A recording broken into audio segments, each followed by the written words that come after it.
Welcome to Transformative Principal, where I help you stop putting out fires and start leading.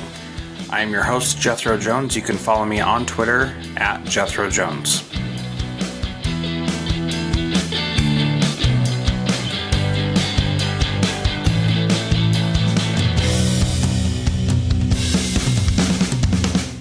I mentioned in episode 462 that I'm doing a new training program called How to Be a Transformative Principal.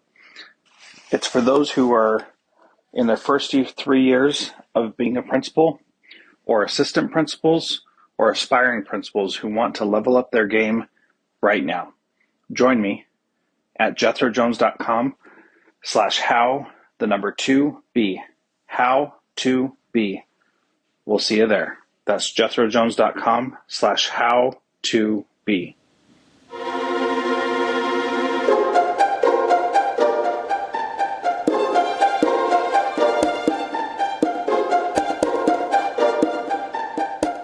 Welcome to Transformative Principal. I am very excited to have Dr. Lorea Martinez.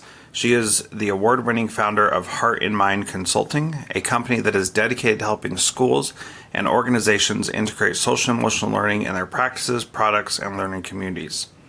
An educator has worked with children and adults internationally. Dr. Martinez is a faculty member at Columbia University Teachers College, educating aspiring principals in emotional intelligence. Previously, she was a special education teacher and an administrator. Dr. Martinez, welcome to Transformative Principal. Thank you so much for having me.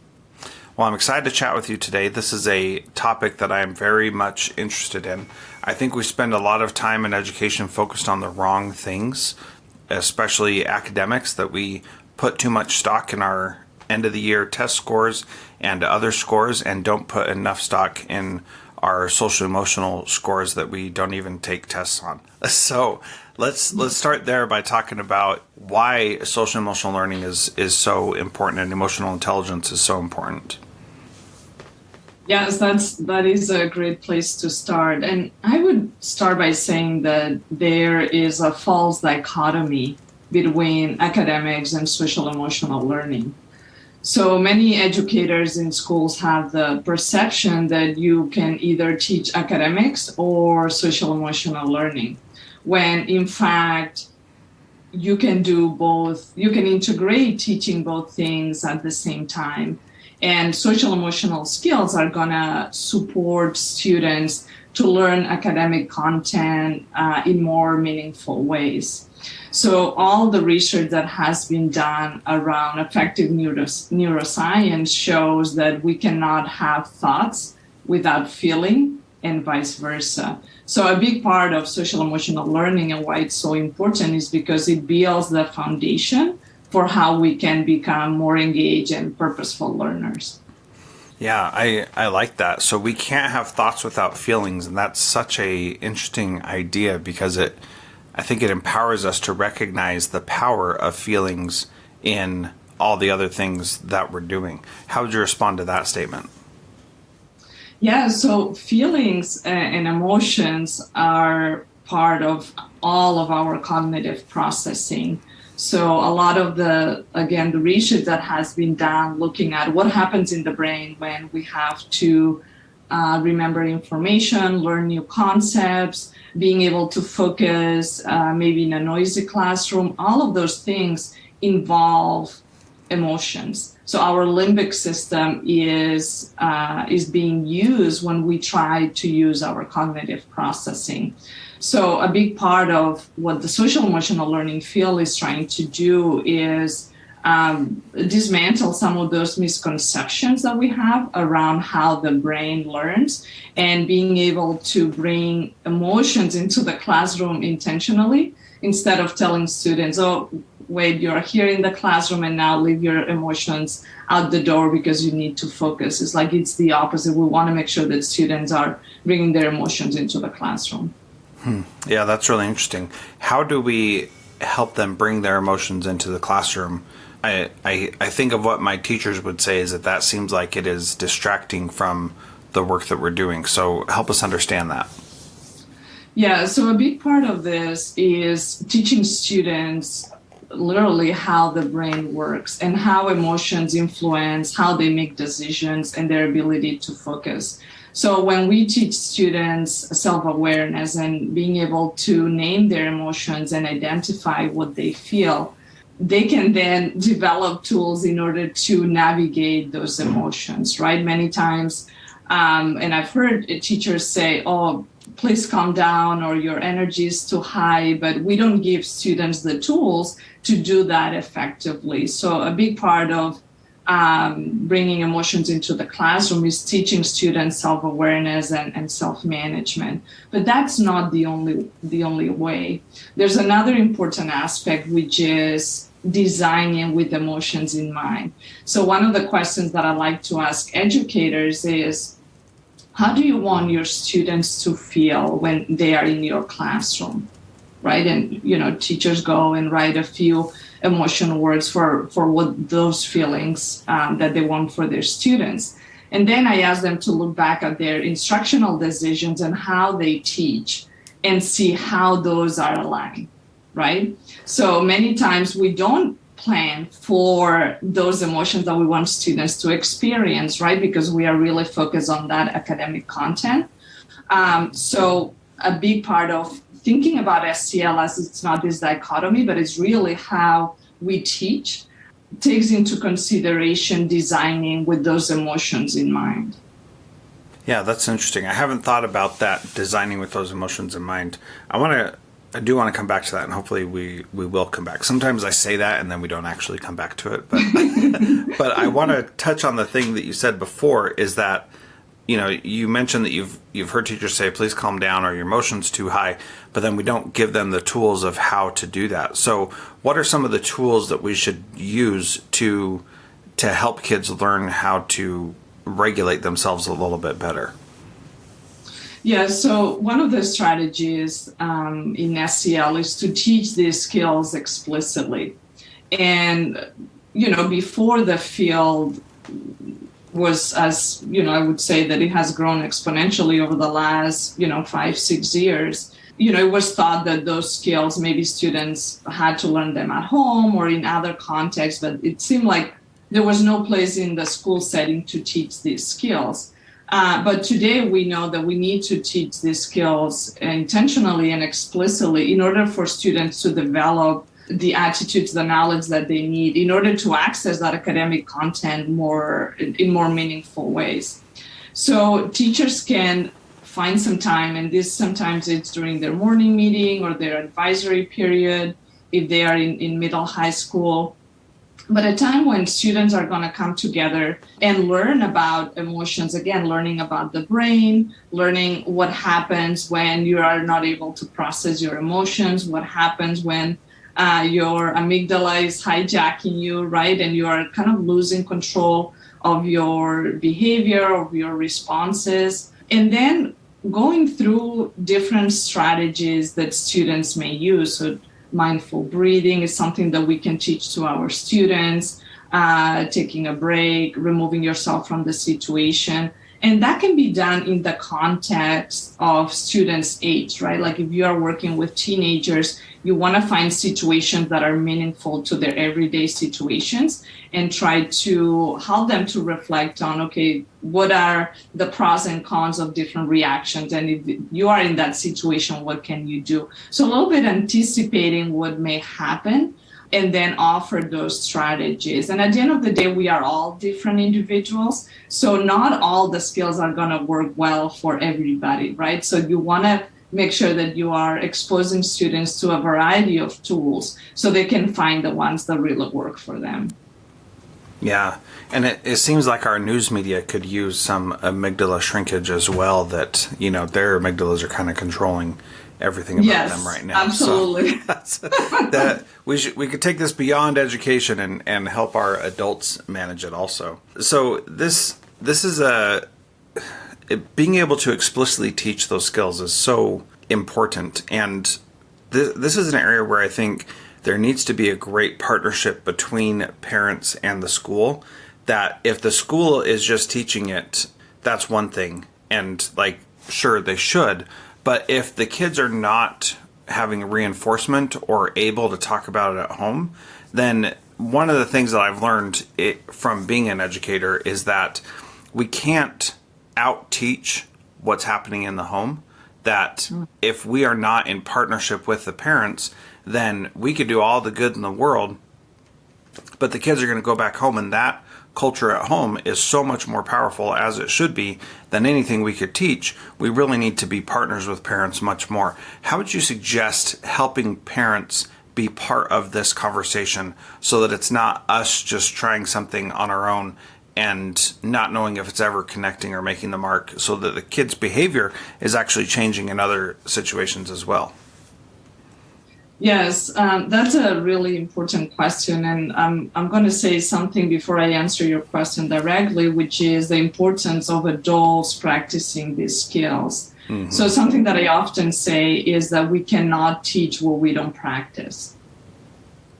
So as educators, we need to be able to have clarity on how we are using our skills, how we are noticing our own emotions, how we are making choices, how we are applying empathy, our relationships with our students, with other adults. This is something that is almost a prerequisite before we can even engage with our students.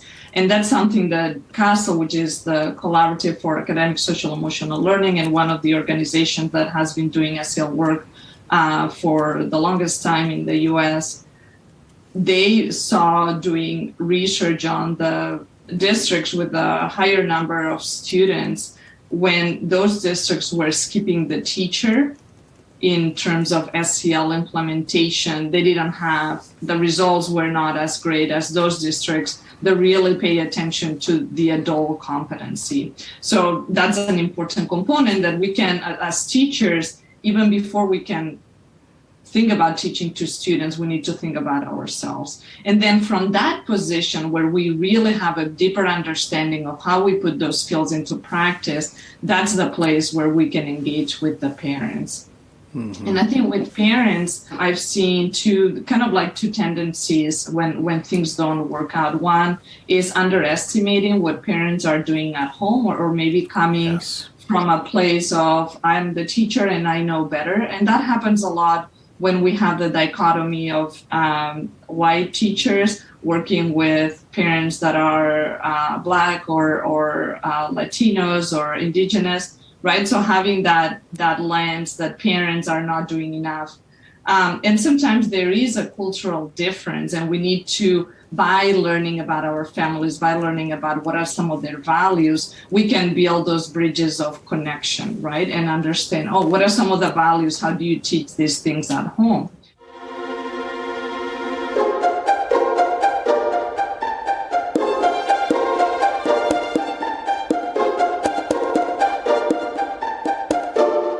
John Catt Educational supports high-quality teaching and learning by providing publications that are research-based, practical, and focused on the key topics proven essential in today's and tomorrow's schools. The latest John Catt publications include a book whose bold, transformative ideas amaze and infuriate people around the world, according to one reviewer, a title from global leaders in curriculum planning, practice, and retrieval, one book that says stop talking and start doing with regard to teacher well-being, and much more. These books, used by educators of all roles across North America and worldwide, amplify fresh, engaging voices with practical strategies to create transformative change. Learn more in our show notes at jethrojones.com/podcast.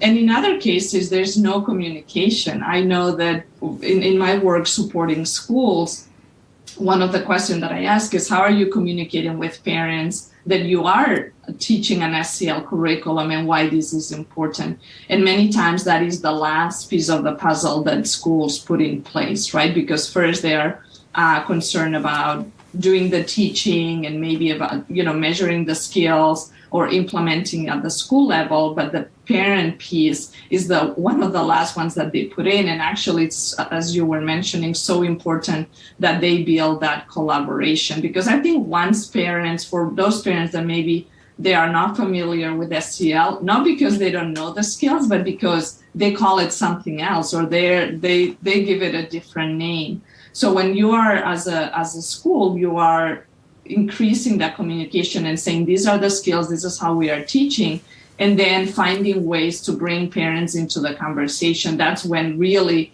students are able not only to internalize those skills, but also to generalize them and be able to use them not only in school, but in any other environment that they engage with on a daily basis, in the soccer field, when they go to other activities, when they go to church, in any community that they engage with, they can use the skills.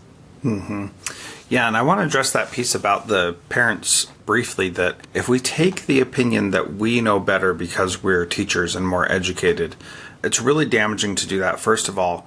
But second, then we're totally dismissing the culture that they have in their homes already, which they have, whether it's positive or negative or not, doesn't matter. They have a culture already, and we should, as best we can, seek to support and help that culture in a positive way, even if we don't agree with it and don't think it's the right way of doing things. So I'm going to take something very controversial, which is spanking your kids, and how we could bring that in to this, not bring it into the school setting, but bring in that parent to the school setting and have a conversation about how to do that right and do it in the best way possible, without saying what you're doing is wrong or we're going to report you. Because as soon as you do that, you set up an adversarial relationship, and that's not ever, one, going to get them to change, and two, it's going to make them distrust you, and it's going to make it even worse. So in that example, as we're talking about it, we may not believe that spanking your kids is the right thing to do, but we have to recognize that's where the parent is. So rather than saying you're doing it wrong and this is what you should do instead, we have to say, tell me about why you do it and when you do it, and have a conversation, and then say, what do you think the effects of that are on your kid? Well, it gets them to make better choices. Okay, thanks. I'm glad that you found something that works to make better choices, and let's continue to talk about other ways that we can help them make better choices. Are there other things that you do sometimes before you get to spanking that actually help?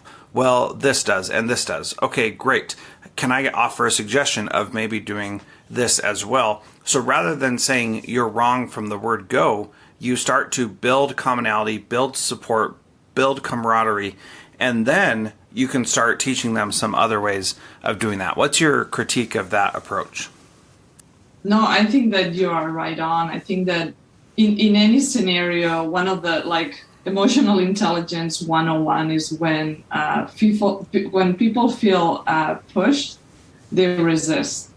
That's EQ 101.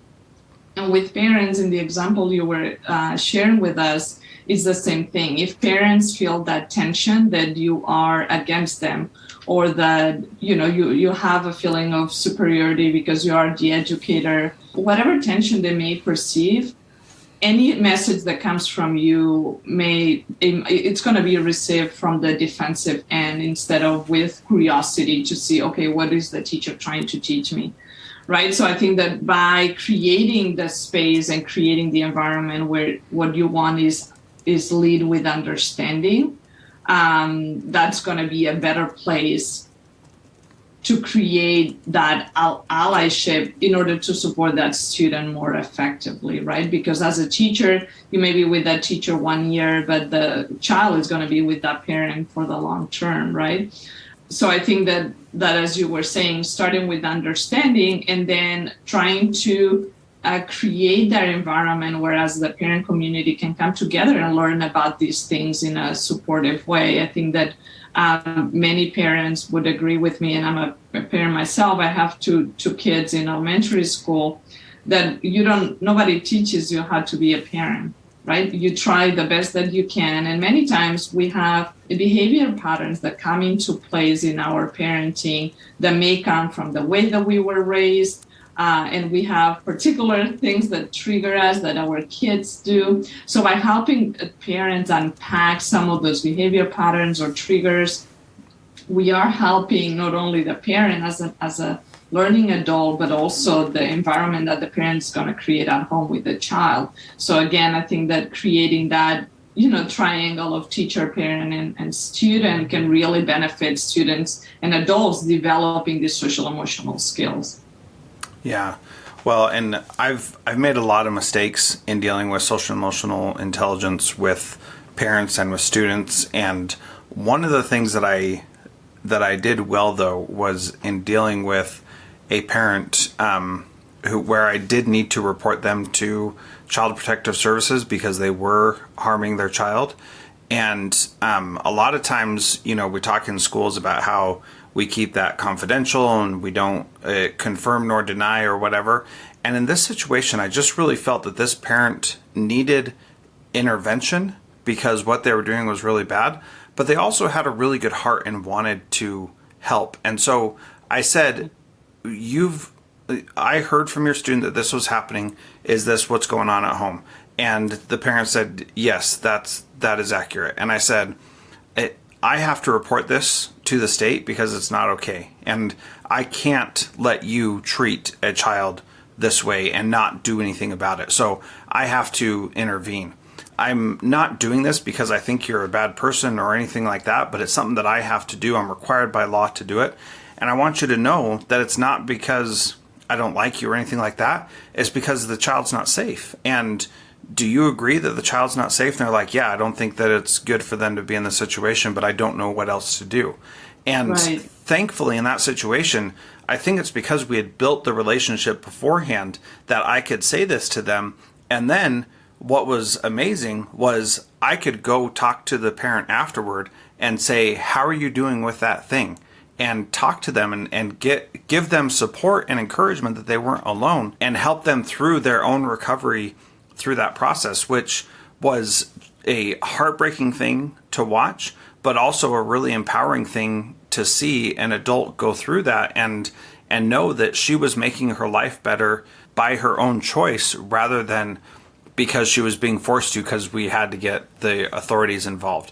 And the children never got taken out of the home. There were not any, she didn't get arrested or anything like that. No citations, nothing. And I think that was largely because our school had an emphasis on working with parents rather than overpowering parents. And that parent that you're describing, the fact that they were able to say, I don't know what else to do, right. That is a high level of awareness. That means that this person can see that behavior and say, this is not okay. I don't have any other tools. So that's a cry for help, right? So as if you think about the school as a community, right? You can be a bridge to at least indicate to that parent, these are some resources in a community where you can go and get some support, right? Maybe get some therapy, some counseling, or other resources that we know communities have, and make that connection. But if you had come to the situation from a very judgmental perspective and just say, this is wrong and please don't do it anymore or whatnot, but without asking the question and asking, is this what's happening? And what's happening, then you wouldn't know that person had that level of awareness, and the situation could have stopped there, right? So even in situations that are difficult, when we are practicing our social emotional skills, we are able to come more from a place of calm and confidence and choose more our actions and our behaviors, the language that we use, instead of reacting to different situations, right? And I feel like that's a place where it's becoming harder and harder nowadays with the situations that we have in schools with the pandemic and the lack of resources and subs and a lot of quarantines going on. A lot of different challenges that educators are experiencing is becoming harder to be in that place of calm and confidence. But we know that when we are able to create that for ourselves, the things that we do on a regular basis, the different interactions that we have with people are going to be more productive and more positive because we're able to pay more attention to how we engage with others. Yeah, that's really good.